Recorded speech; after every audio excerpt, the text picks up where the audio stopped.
I'm going to do this just because of the talk that came before mine. But I'm Professor Marcela Sulak, and I direct the graduate program in creative writing here at Bar-Ilan University. I teach in the English department. It's the Department of English Literature and Linguistics. We have undergrad tracks in both of them. The first degree, which is a basic, wonderful general degree that covers everything from American literature and British literature, rhetoric. We have literary translation and creative writing.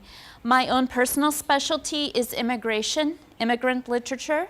I'm interested in people who are writing American literature and in languages other than English.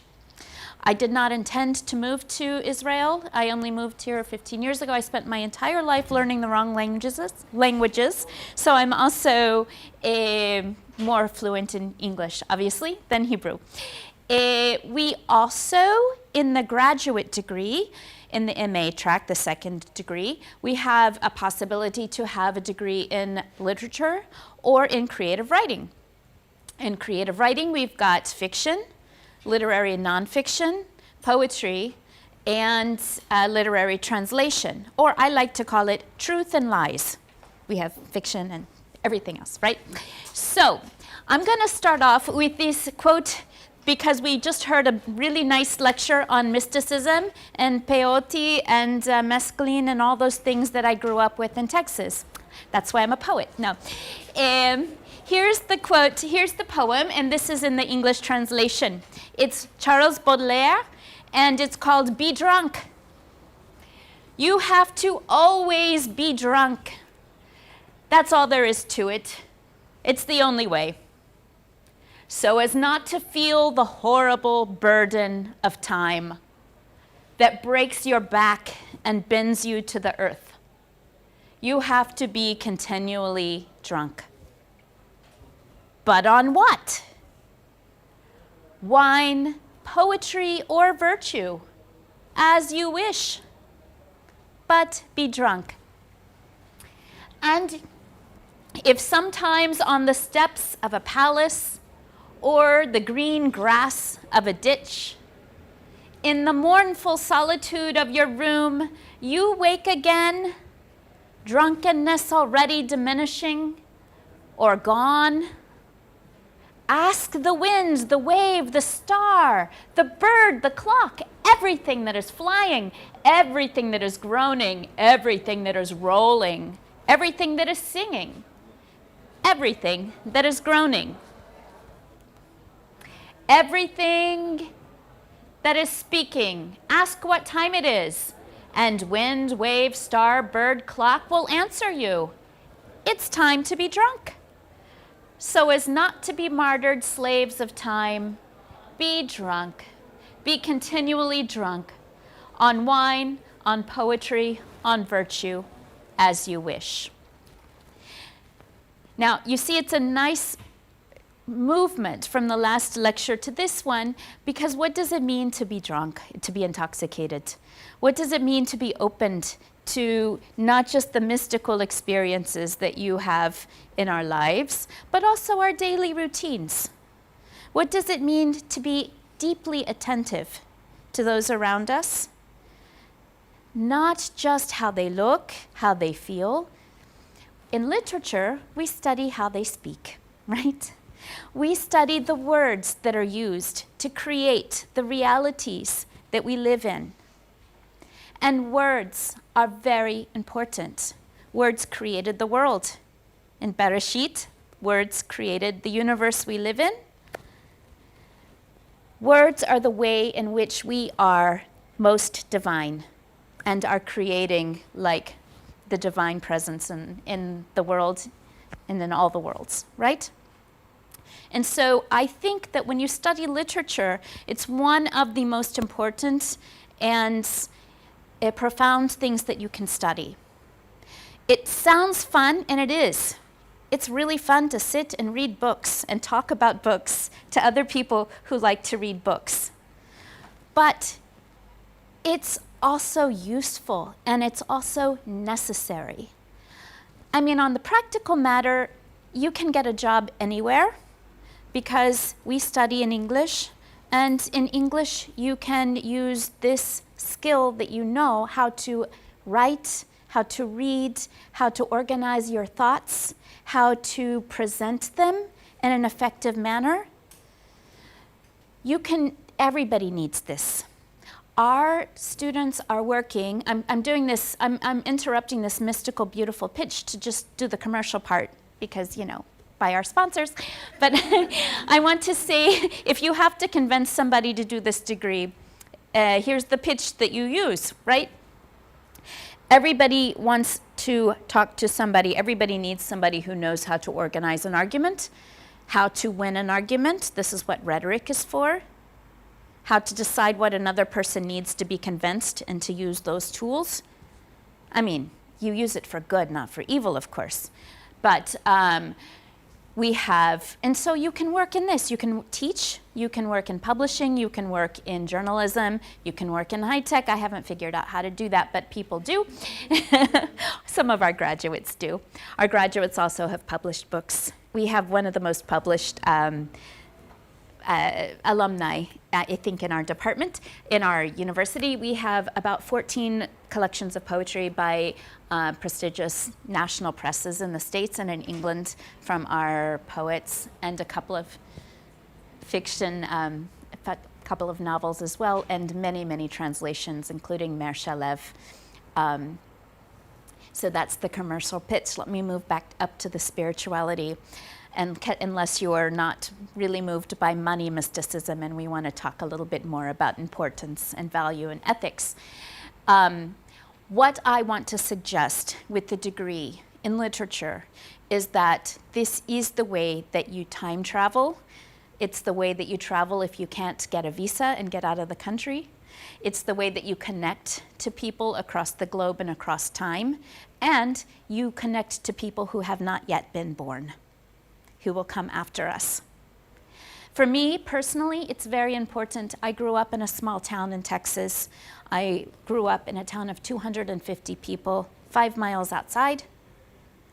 I never saw an elevator until I was in high school, right? And so for me, literature was a very personal and important and sacred thing. It was the way that I met minds that were like mine. Later on, I went to graduate school, and I went to a Jesuit school in the Midwest, and they were teaching science fiction in political science as a way to imagine other worlds in government classes, as a way to imagine things if we don't like how things are now, and who does, right? It's a way to imagine other possibilities.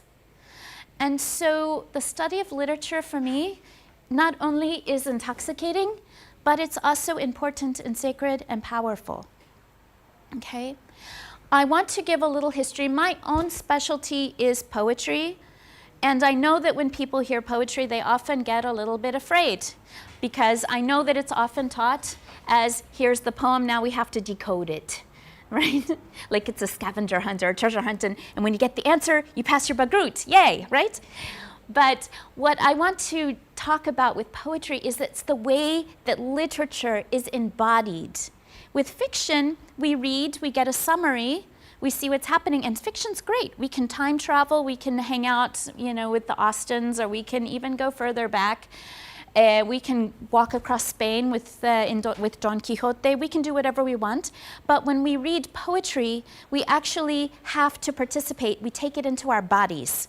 And poetry is meant, it has the musical score in it. It's meant to be spoken, it's meant to be performed, it's meant to be felt. It's so important that in Plato's Republic, remember, he kicks one person out of the Republic, it's the poets. Why are the poets kicked out of the Republic? He says they're liars, but really, the reason that poets are kicked out of the Republic is that they get people's heart rates going. They tell stories. Everybody tells stories, right? You travel from place to place, you tell stories, that's the news. But you get people's heart rates going so fast, and you get people all riled up that people are dangerous. And this is why the poets are kicked out. Not because they're liars. everybody's a liar. Everybody's also telling the truth. The reason why everybody's a liar and everybody tells truth is because we all have different perceptions of reality, which is why we have to make good arguments and we have to write down our facts, right? And so this is then one of the pieces of evidence that we have that poetry is important and dangerous because it can keep people kicked out of republics. The other thing that I want to suggest is that poetry is the first form of magic or communicating with the divinity. The word spell, like spelling, comes from the Celtic word, and it means to write down magical spells. Yeah, it's okay. The word grammar comes from the Celtic word glamour, and it's magic. And so the act of writing, the way that you put together words in a sentence and the grammar that you use to hold them together is one of the most powerful and basic, magical, creative ways. And by creative, we mean generative, not just you make the earth, not just like God, we make the earth like God, but we also make the reality that you live in. You create the systems and the structures of government that fill it. Now, like I said, my own personal research is mostly with immigrant literature, and I work with American literature, but you can move this to all over. I also teach a course called Passing, in which we can incorporate the idea of national belonging, racial belonging, gender. You can do that anywhere. I just use the American context because that's the one I'm familiar with. But in my courses, what I figure is this. America is a nation of immigrants, right? How do you make a national bond? What holds them together? What's the glue that holds you together? We don't have any fairy tales. We don't have any stories. Like most nations have a nice founding story. The Jews certainly do, and we're going to recreate this on Passover very soon. Even my family's from the Czech Republic, even the Czechs do. The Papa Czech went up to the hill Říp, looked over it and said, this is a land of milk and honey, right? There's no one living here except those savage Germanic tribes. We're gonna stay here and build our country. Everybody has a founding story. Troy does, Rome does, right? But America, you just got the Pilgrims. That's not a lot. And so basically, how do people write themselves into American literature? You write by using the narrative of the boundary, the border, the frontier, all that open space, and the encounter with the other, because you encountered the other in America all the time in early literature. So what I wanted to show you, just one example, because I think I'm confused about time. Are we finishing up? We past time? Never mind, I'm not gonna use any examples. I'll happily talk to you about my own research outside. I'm at the table. So any questions right now? Yes? What is your primary argument for studying English literature in this school? At Bar-Ilan University? In the first degree or the second degree? In the second degree. First of all, it is the only program in all of Israel that has a master's degree in creative writing. So it's the only degree granting creative writing program. So if you are interested in that, that's my argument, right? But you mean as opposed to anywhere else, or do you mean in general? One's about studying English literature in a non-English speaking country, and one is specifically. Okay, I will tell you this, and I will speak mostly from creative writing, and it's an excellent question. If you are doing this, I would also suggest that you take advantage of the Erasmus program and do an exchange semester abroad as well. All of our faculty, almost all of our faculty are trained in the United States or in England. And we come from Princeton, Harvard. I'm from the University of Texas. So we have this so that the faculty are just like anywhere else.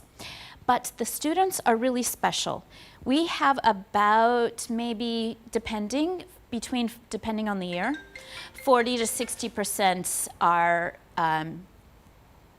domestic and the rest are international. And in English, it is a place in which people meet in a neutral language. So in creative writing, we have had all of the flavors of religion of this country all together in the classroom with, we get a lot of Dutch people, and they're fabulous. So with a lot of Dutch, Germans, South Americans, today Russian, Ukrainian, and we all come together, and it creates a place like I have never seen before. And I've taught in several universities in the United States. I made Aliyah from Washington, D.C. Never have seen classrooms like this. And the kind of conversations that this energy has is incredibly provoking, thought-provoking. I will say one thing honestly, that people are a little bit less prepared than the second degree in America because, you know, you're studying your first degree usually in a non-native English-speaking place. But the learning curve is a lot quicker because people are used to learning things quickly, independently, and so people catch up. And I find that the graduates, the end product, is much stronger depending on what you wanted to do. It depends also, you know, on the field. In creative writing especially, it's much stronger when you finish than anybody I've had in the States. Yeah. Mm-hmm. Any other questions? Okay. Thank you for humoring the English language talk, and I'm downstairs if you want to speak more.